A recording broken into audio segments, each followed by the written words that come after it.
Hi, Mr. Secretary. Thanks for putting up with the outrage and the drama. I would just say, look, you made a mistake, you admitted it, you're taking steps to address it, and you want to know what accountability is. Accountability is having to come and sit in front of people and their outrage and their drama in public about your health issues and the mistakes you've admitted you've made when the entire world is wondering what the hell is going on with the United States of America. So if we want to talk about what's going on in national security and the greatest threat to national security, it's not that the Secretary of Defense screwed up and is cleaning up the mess. The greatest threat to national security is the polarization of the country and the fact that we can't explain to the world who we are and what kind of leadership role we want. So in that context, the whole world is trying to figure out what we're going to do next. Are we going to fund Ukraine to make sure that for the first time since World War II, we don't have an autocratic nation take over a democracy? First time.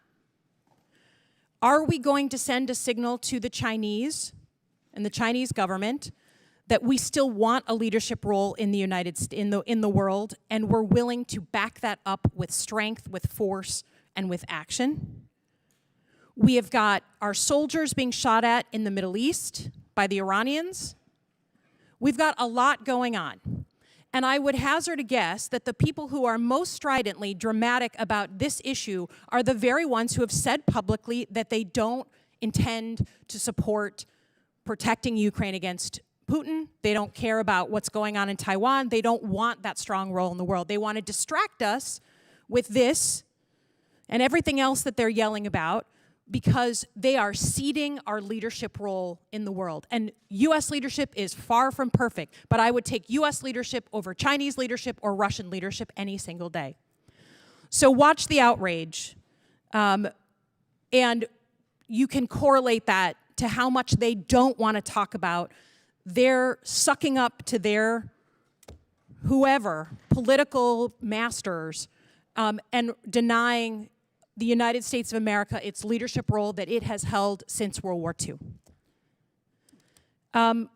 We are also sitting here unable to get a budget done.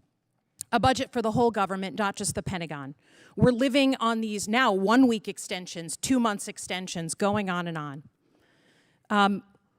If we're worried about competing in the 21st century on national security, if we're worried about drone attacks, using a $1,000 drone to hit our forces in places like the Middle East, we need to do things to adapt and fight. By not passing a budget for next year, the Pentagon is unable to do anything new. They're unable to start anything new. They're just holding on week by week, month by month, while we screw up our national security because we can't get our own house in order. This committee has always been a real calm in the storm when it comes to bipartisanship. So I would ask that when we come back together in a month and have a hearing with the Secretary, we focus it on the things that are actually important to national security, instead of denying this man the apology that he's made, the mea culpa that he's made, and get on to the business of the American people. I yield back.